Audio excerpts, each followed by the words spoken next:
감사합니다. 우리 두 분 장로님들 감사합니다. 아유, 이제 장로님이라고 다 편하게, 우리 형님들인데 다 그렇게 부를 수 있어서 감사하고, 특별히, 예식 때, 우리 주일날 예식 때, 너무나 저는 개인적으로, 은혜가 넘쳤어요.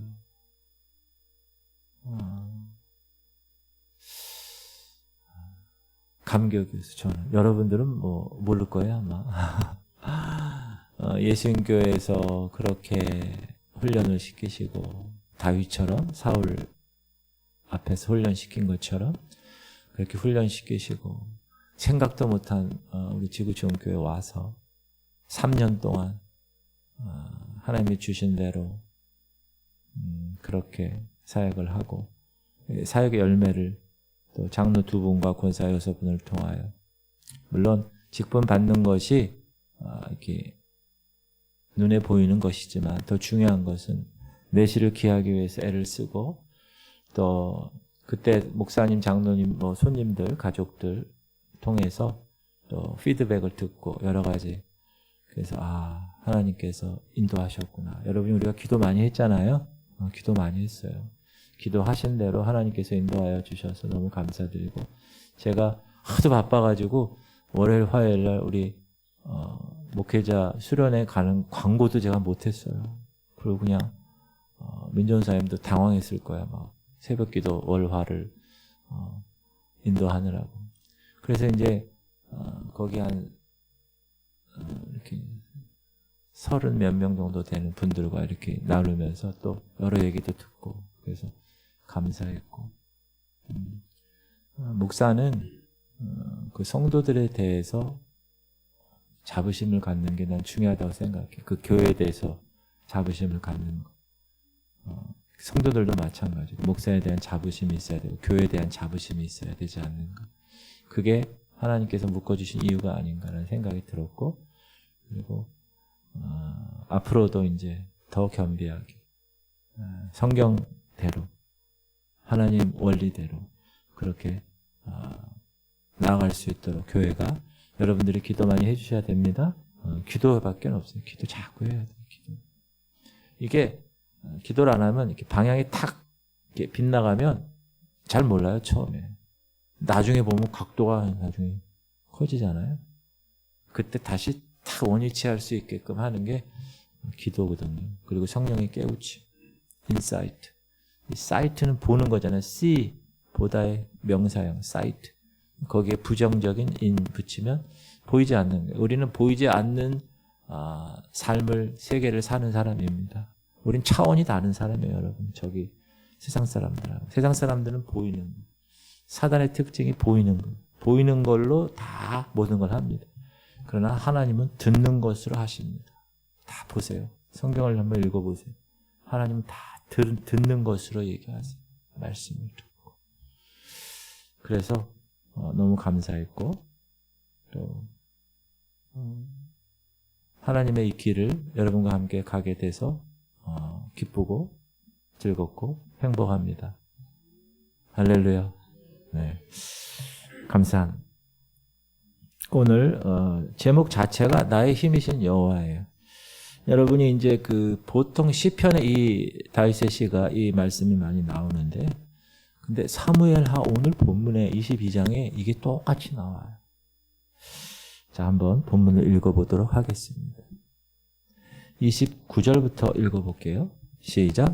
여호와여, 주는 나의 등불이시니 여호와께서 나의 어둠을 밝히시리이다. 내가 주를 의뢰하고 적진으로 달리며 내 하나님을 의지하고 성벽을 뛰어넘나이다. 하나님의 도는 완전하고 여호와의 말씀은 진실하니 그는 자기에게 피하는 모든 자에게 방패시로다. 여호와 외에 누가 하나님이며 누가 하나님 외에 누가 반석이냐. 하나님은 나의 견고한 요새시며 나를 안전한 곳으로 인도하시며 나의 발로 암사슴 발 같게 하시며 나를 나의 높은 곳에 세우시며 내 손을 가르쳐 싸우게 하시니 내 팔이 놋 활을 당기도다. 주께서 또 주의 구원의 방패를 내게 주시며 주의 온유함이 나를 크게 하셨나이다. 내 걸음을 넓게 하셨고 내 발이 미끄러지지 아니하게 하셨나이다. 아멘. 저희가 수요 예배 오기 전에 아내가 그 예식에 참석하지 못한 분들, 어르신들,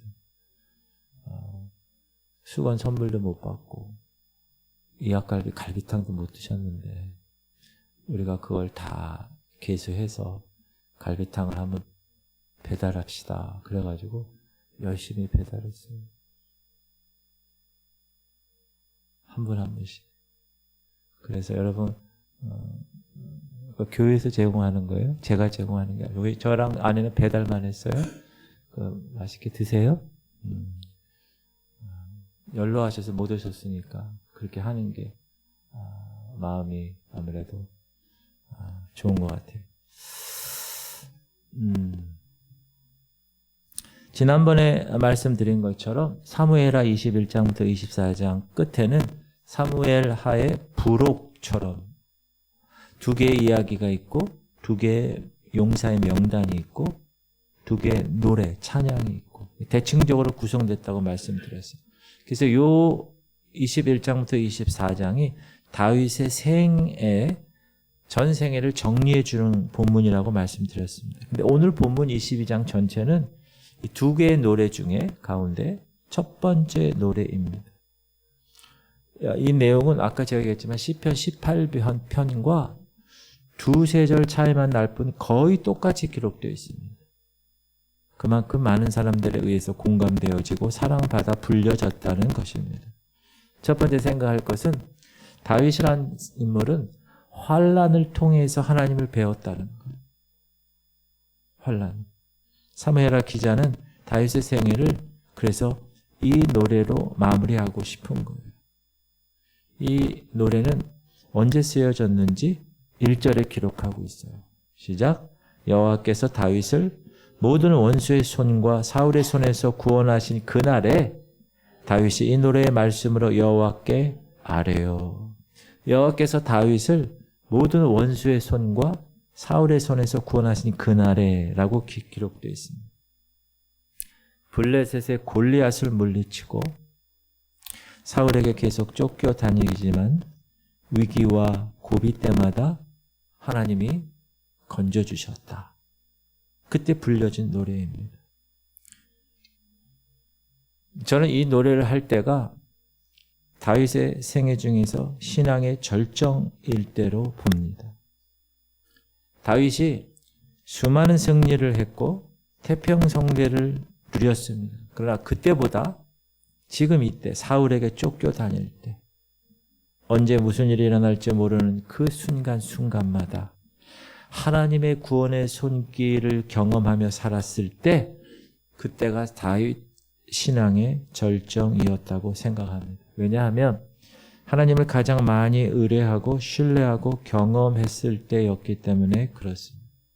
저도 그렇습니다. 개척 9년간의 시간이 가장 하나님을 더 깊이 생각하고 나와 하나님과의 관계를 더 많이 설정했던 시간이었다라는 생각을 합니다. 사랑하는 성도님들, 다윗에게 만약에 대적이 없었고 다윗에게 고난이 없었다면 그러면 우리가 아는 다윗이 될 수 있었나? 라는 생각을 해보게 됩니다. 다윗이라는 탁월한 신앙의 인물이 어떻게 만들어졌을까요? 우리가 잘 알다시피 미천한 목동 출신입니다.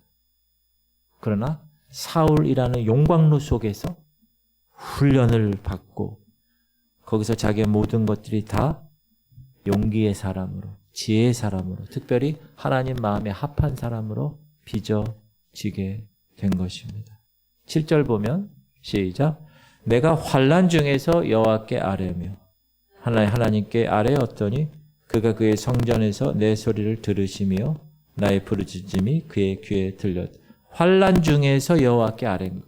환난이 없었다면 아뢰지 않았을 수도 있죠. 여러분, 환난이라는 것은 그래서 하나님을 찾고 하나님을 부르짖음으로 하나님의 응답을 들을 수 있는 좋은 기회입니다. 제가 말씀드리잖아요. 이 광야에 있을 때 하나님의 음성을 들을 수 있다. 하나님은 계속 우리에게 말씀하신다. 그러나 우리가 도시에 있을 때는 그 도시 주변의 소리가 워낙 크고 많아서 하나님의 소리가 들리지 않는 거예요. 그걸 하나님 소리가 없다고 생각할 정도로. 그러나 우리가 광야에 가면 조용하죠. 그럼 하나님의 그 음성이 더 크게 들리는 것입니다. 그래서 광야라는 말이 미드바르 그랬죠. 근데 하나님의 말씀이 나바르 같은 말이라고 그랬어요. 오히려 환난이 그 사람에게는 하나님을 찾고 부르짖음으로 응답을 들을 수 있는 기회다. 다윗은 이 환난을 통해서 하나님을 배웠습니다. 자, 그럼 그가 배운 하나님이 어떤 하나님입니까? 다윗이 배운 하나님은 반석이신 하나님, 요새이신 하나님, 건지시는 하나님, 피할 바위이신 하나님, 방패이신 하나님, 구원의 뿔이신 하나님, 높은 망대이신 하나님, 피난처이신 하나님, 구원자이신 하나님. 이것이 다윗이 경험하고 다윗이 배운 광야에서, 사울왕 앞에서, 그의 생애에서, 사울이라는 용광로 속에서 뜨거운 불에 의해서 빚어지면서 발견한 하나님의 모습입니다. 사랑하는 지구촌 성도님들, 여러분은 하나님을 어떻게 표현하시겠습니까? 다윗은 하나님을 전능하시고 무소부재하신 삼위 하나님이라고 말하지 않았습니다. 교과서적인 하나님, 그 하나님을 표현하기보다는 다윗은 자신이 자신의 삶 속에서 직접 목동으로 이리를 물리치면서 또 사울왕 가운데서 엄청난 희생을 당하면서 직접 경험한 실제적인 하나님을 표현하고 있습니다. 사울의 추격을 피해서 바위 뒤에 숨 죽이며 하나님이 나의 바위가 되셨구나. 다윗의 위기 상황에서 정말 절실히 필요했던 그 무엇이 있었는데 하나님이 그것이 되어주셔서 내가 하나님을 발견했다. 제가 제자 훈련하면서 항상 말씀드리는 게 다음 주일날 나눌 거를 이번 주 한 주 동안 생각하십시오. 숨어 계신 하나님을 찾으십시오. 그래서 만나서 하나님께서 나를 이렇게 만나 주셨습니다. 그 하나님을 찾으라고 제가 말씀드렸는데 그것은 계속적인 여러분 ing입니다. 여러분 삶 속에서 자꾸 찾으셔야 돼요. 다윗은 위기 상황에서 정말 필요했어요. 그 무엇이. 근데 하나님이 그 무엇이 되셨다는. 우리가 언제 하나님을 배웁니까? 평안하고 내 모든 것이 잘 되고 원하는 대로 되는 삶 가운데서 하나님을 배울 기회는 극히 적습니다. 많은 사람들이 다 고난의 과정을 통해서 하나님을 배웁니다. 저도 지금 이 시간까지 굴곡이 많지는 않았지만 내게 과분한 직분을 맡아 낑낑거리며 내 힘으로 할 수 없음을 절감할 때 그때 하나님을 찾았고 그 하나님을 찾았을 때 그분이 나의 힘이 되어주셨던 것을 경험합니다.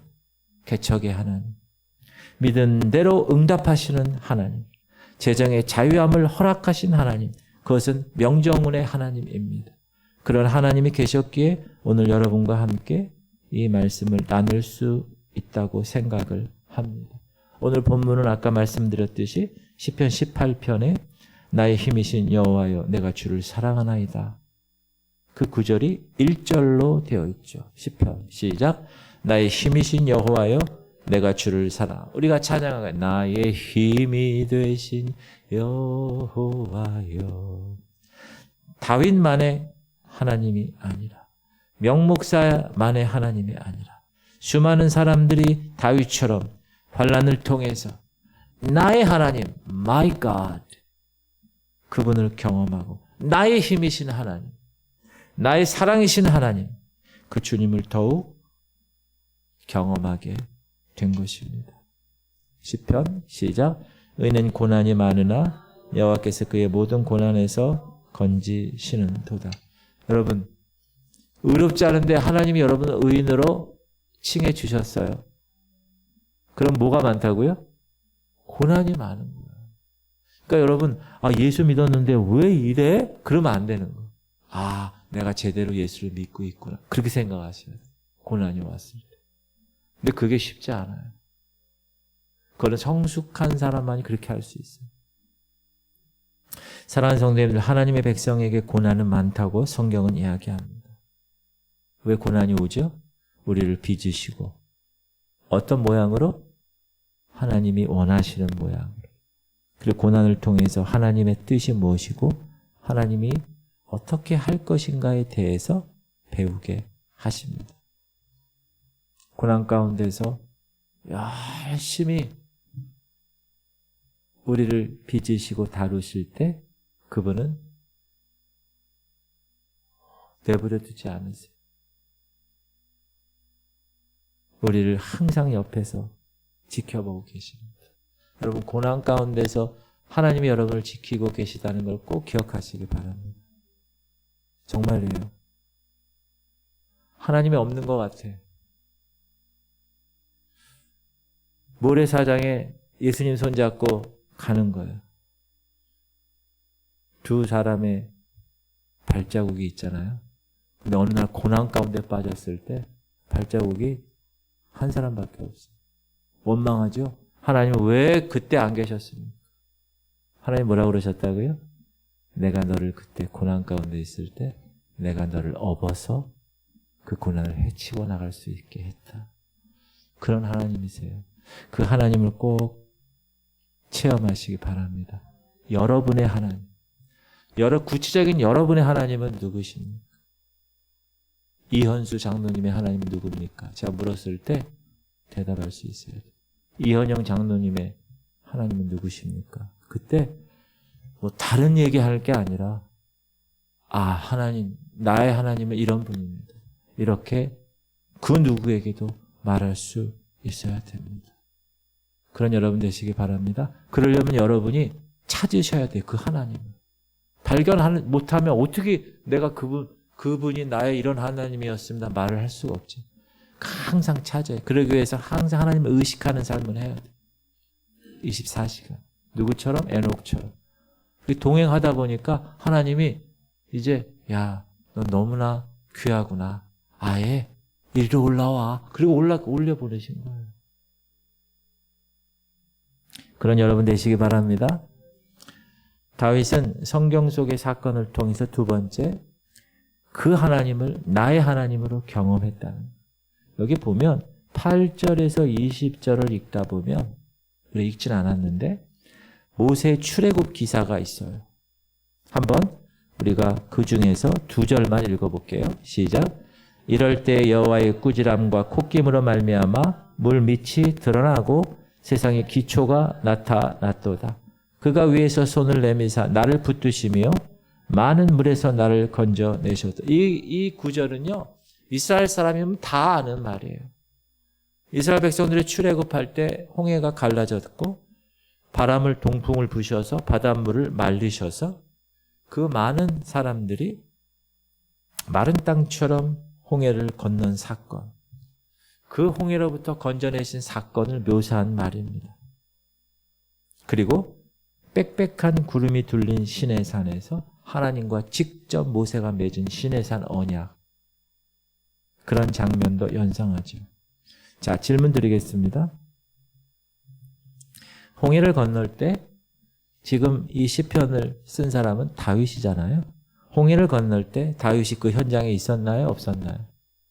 없었죠. 아직 태어나지도 않았어요. 모세 때는 BC 1500년경이고 다윗 때는 BC 1000년경이에요. 500년 이상의 차이가 나는 시대의 차이가 있는데 다윗은 출애굽 현장에 있었던 사람이 아닙니다. 그런데 마치 그 현장에 있었던 것처럼 그때의 이야기를 자신의 이야기로 지금 기록하고 있는 거죠. 어떻게 그럴 수 있나요?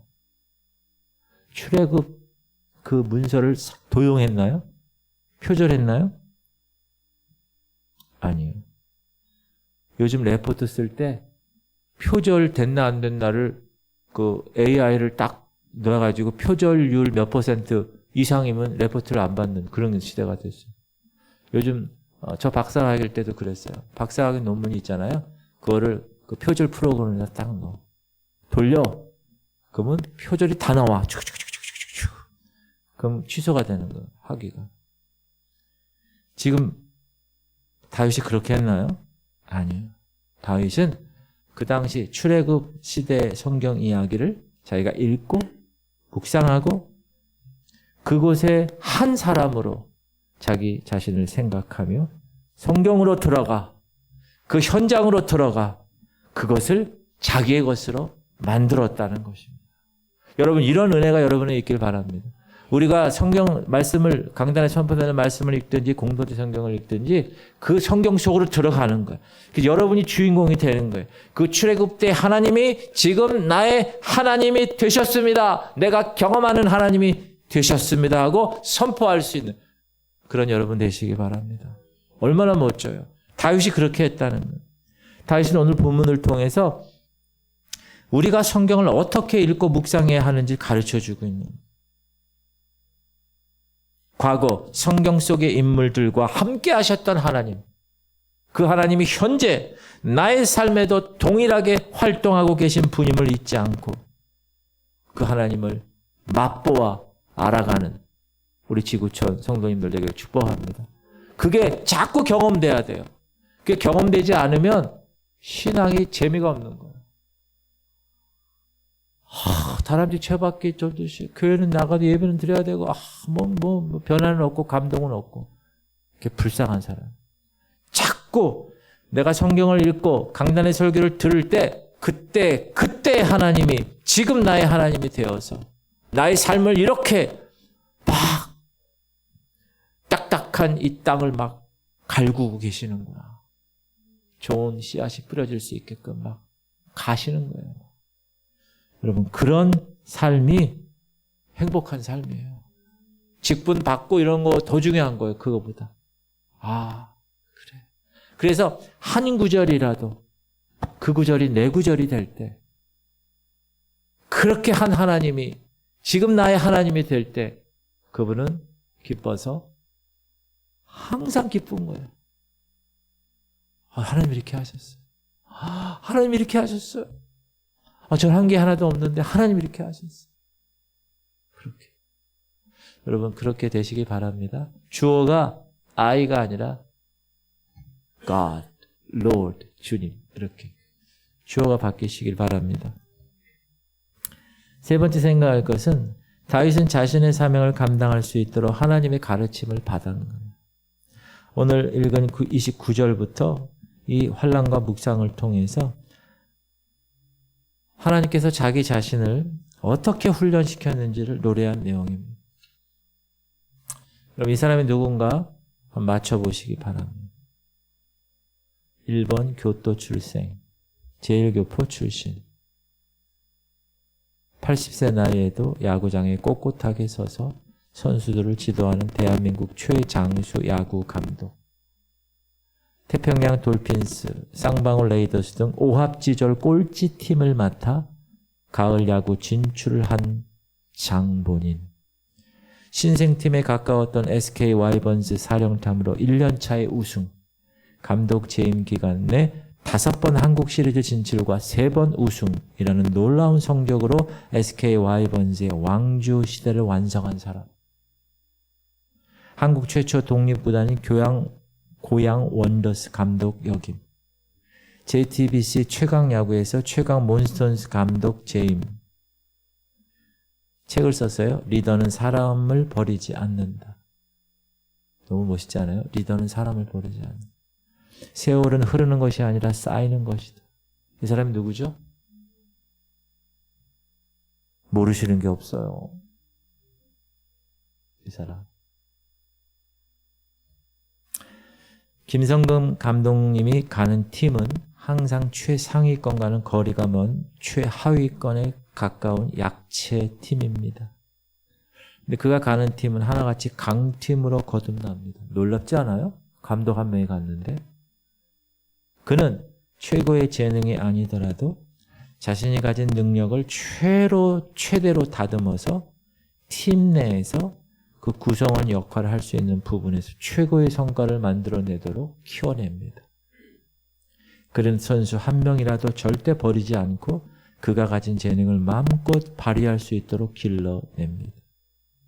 김성근 감독은 엄청난 훈련량으로 유명한 감독입니다. 새벽부터 저녁 때까지 훈련. 그는 낙담대의 어두운 골방에 처박혀 있는 선수들의 방에 불을 밝히고 훈련장으로 끌고 나와 그 게임을 이길 수 있게 하는 근성과 기술을 가르쳤습니다. 어떤 강팀을 만나도 물러나지 않는 강인함을 선수들에게 가르친 것입니다. 오늘 본문 29절은 이렇게 말합니다. 시작. 여호와여, 주는 나의 등불이시니 여호와께서 나의 어둠을 밝히시라. 나의 어둠이라고 그랬어요. 좌절과 무기력 속에서 자포자기하고 있는 어둠 속의 다윗에게 한 줄기 등불로 다가오신 하나님. 사무엘이 하나님의 일꾼으로 기름 붓기 위해서 이새의 집에 찾아왔잖아요. 그때 아버지는 그를 형제들 가운데 세우지도 않았어요. 아버지에 의해서 이미 예선 탈락했던 다윗. 그런 어둠 속의 다윗에게 주님께서 등불이 되어 주셨습니다. 등불 대신 하나님은 다윗을 훈련장으로 끌고 가십니다. 광야라는 훈련장. 그리고 후에 하나님의 나라 왕의 업무를 감당할 수 있도록 훈련을 시킵니다. 야신 김성근 감독보다 더 놀라운 훈련. 시작. 내가 주를 의뢰하고 적진으로 달리며 내 하나님을 의지하고 성벽을 뛰어넘나이다. 하나님의 훈련을 받은 다윗. 적진을 누비고 성벽을 뛰어넘나드는 광경. 멋지지 않습니까? 그럼 다윗이 받은 이런 훈련은 어떤 훈련이었을까요? 주님만을 의뢰하고 주님만을 의지하는 훈련입니다. 어떤 상황에서도 주님께서 원하시는 일, 감당할 힘을 주시는 그 하나님, 그분만을 의지하자 불화살이 날아오는 적진을 달려갈 수 있는. 왜? 하나님이 보호하시는 신뢰감이 있으니까. 내가 저렇게 불화살이 오는 적진을 향해 가도 하나님은 나를 이끄신다는 신뢰감. 여러분 그런 신뢰감이 있으세요? 다윗은 이렇게 얘기합니다. 시작. 나의 발로 암사슴 발 같게 하시며 나를 나의 높은 곳에 세우시며. 암사슴 발은요 아주 민첩함을 말합니다. 높은 바위에서도 달릴 수 있는 발, 민첩한 발, 적진을 누벼도 대적할 자가 없는 발. 하나님이 다윗을 이런 민첩한 일꾼으로 세우신다. 그리고 훈련을 통해서 세우셨다는. 사랑하는 성도님들, 오늘날 우리의 삶이 이렇게 민첩합니까? 영적으로? 우리를 얽매이고 있는 것들로부터 민첩하게 자유롭게 나가고 계십니까? 과거의 상처와 과거의 실수로부터 여러분 자유하고 계십니까?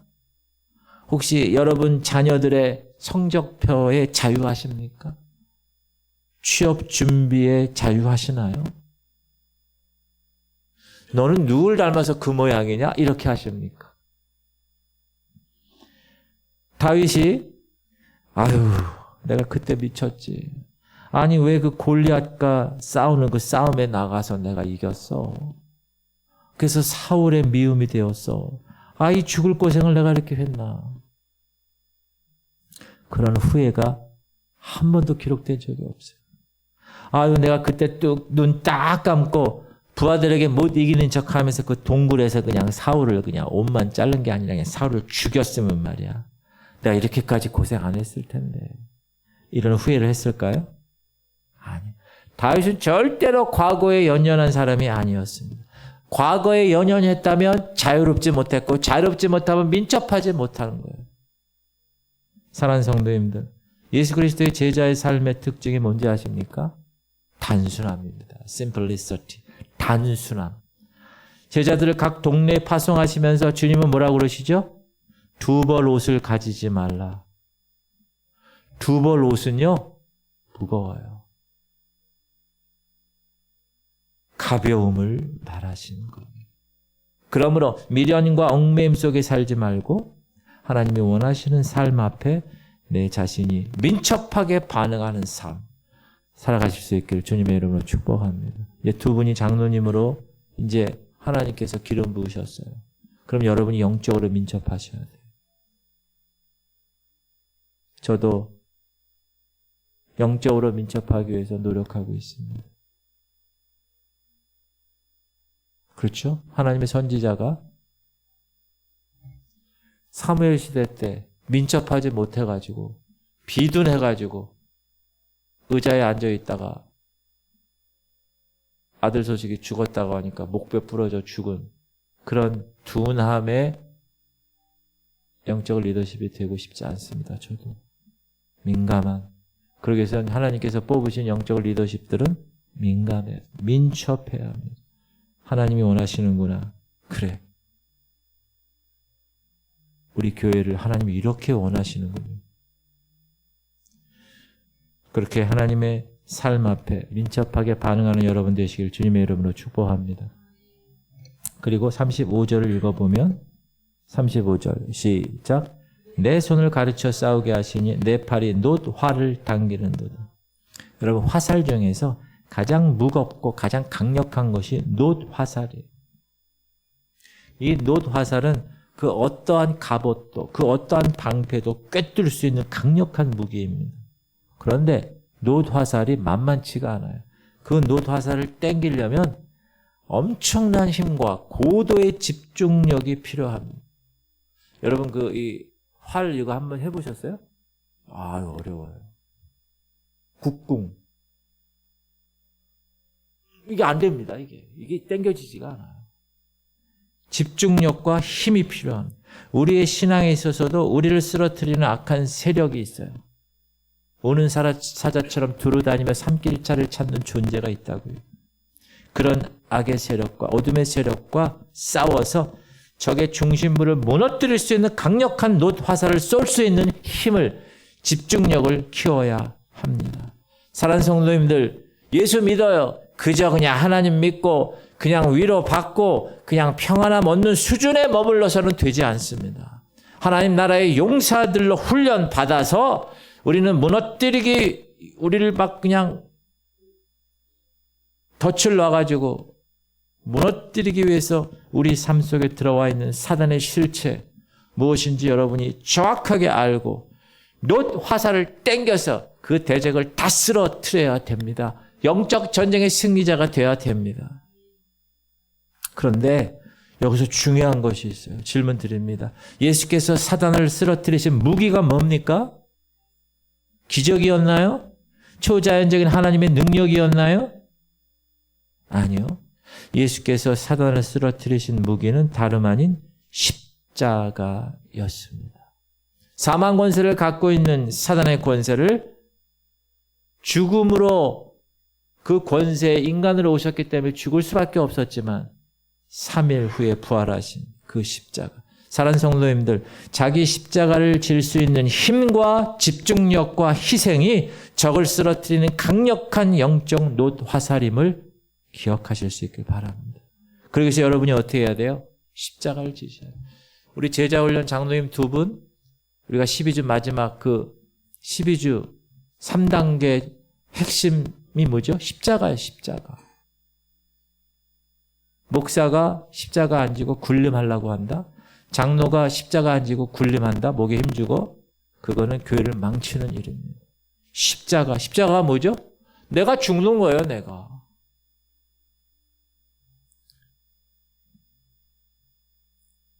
(30주년) 그 기념 우리 임직 예배 때 소금 얘기하잖아요. 소금. 내가 없어지는 거야. 그러나 그 소금이 녹은 곳에는 맛을 내는 거. 그렇게 사는 삶. 그것이 오히려 역설적으로 강력한 놋 화살이 된다라는 것입니다. 하나님께서는 다윗에게 적을 쓰러뜨리는 공격 무기만 주신 것이 아닙니다. 방어 무기도 주셨습니다. 31절 시작. 하나님의 도는 완전하고 여호와의 말씀은 진실하니 그는 자기에게 피하는 모든 자에게 방패시로다. 하나님의 말씀이 어떻다고요? 완전하고 진실하다는. 완전한 하나님 말씀으로 가득한 사람 어떨까요? 빈틈이 없겠죠. 그렇죠? 하나님의 말씀의 가치와 판단에 따라 살아가는 사람 사단이 공격할 틈이 없는. 그래서 제가 말씀을 강조하는. 그래서 공예배 계속 말씀을 강조하는. 그렇게 노출되면 노출될수록 여러분은 그 말씀 자체가 완전하기 때문에 그 말씀을 계속해서 여러분이 노출되면 여러분이 완전한 자가 될 수 있는 하나님 말씀의 그 가치와 판단에 따라 살아가는 사단이 들어갈 틈이 없어. 할렐루야. 그런 장로님들 되시기 바랍니다. 왜 아멘을 안 하셔요, 장로님들이? 크게 아멘 하셔야죠. 아멘. 이게 여러분, 그래. 아멘 해야 돼, 아멘, 아멘. 다시 그렇게 되시길 바랍니다. 아멘 하셔야 돼요.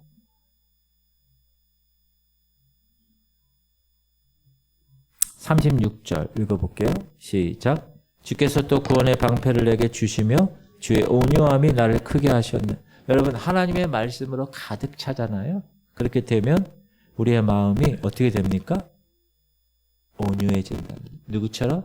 Like Jesus. 예수님처럼 온유하게 돼. 근데 그 온유함이 방패라는 거예요. 방패. 여러분 온유함은요. 좀 비실비실거리고 힘도 없고 좀 그게 아니에요. 온유함의 원래 뜻. 원래 뜻이 뭐라고 그랬어요? 온유함의 원래 뜻? 야생마가 얼마나 힘이 있어요. 근데 그 야생마를 잘 길들인 상태가 온유함. 하나님이 이쪽으로 가라고. 네. 힘이 있는 거. 모든 것을 감쌀 만큼 부드러운 것. 여러분 삶 가운데 날카로운 칼날이 지나가도 물을 베고 지나가듯이 아무런 흔적도 남기지 않는 상태. 왜 그런지 아십니까? 나 중심이 되어 있지 않기 때문에 그래요. 하나님 중심, 하나님 말씀으로 가득 차기 때문에 이런 온유함이 나타나는 겁니다. 여러분 온유하시기 바랍니다. 온유함이 승하다. 모세를 온유함이 승하다. 이렇게 하나님은 어둠 속에 있는 다윗을 불러내어 그의 삶의 환한 등불이 되어주셨습니다. 절망과 무기력을 이기고 왜 살아야 하는지 다윗의 소망이 되셨습니다. 또한 하나님의 나라의 용사로 세상과 싸워 이길 수 있는 싸움의 테크닉을 가르쳐 주셨습니다. 여러분 이 모든 것이 우리가 배워야 할 기술들입니다. 이 테크닉은 오늘날 성도들로 하여금 다윗과 같은 순정가를 부르며 살 수 있도록 우리에게 말씀을 통하여 전수해 주신 것입니다. 사랑하는 성도님들 질문 드립니다. 오늘이 무슨 날인지 아십니까? 오늘이 30년 전 이 땅에 지구촌 성결교가 태어난 생일입니다. 10월 16일.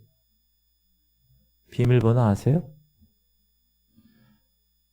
이제 30살의 성숙의 공동체가 되었습니다.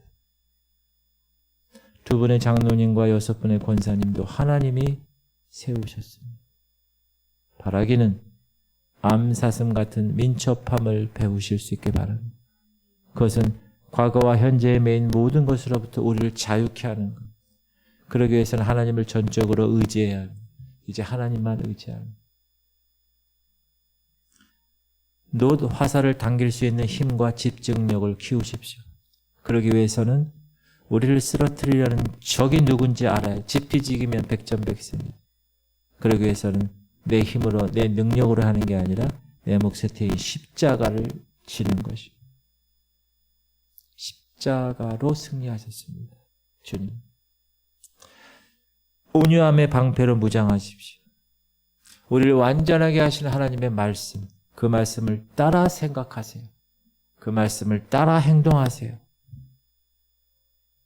그러면 어떤 공격도 여러분 앞에는 아무런 효과가 없을 겁니다. 왜? 하나님의 말씀이 그 온유함의 방패가 되시기 때문에 그렇습니다.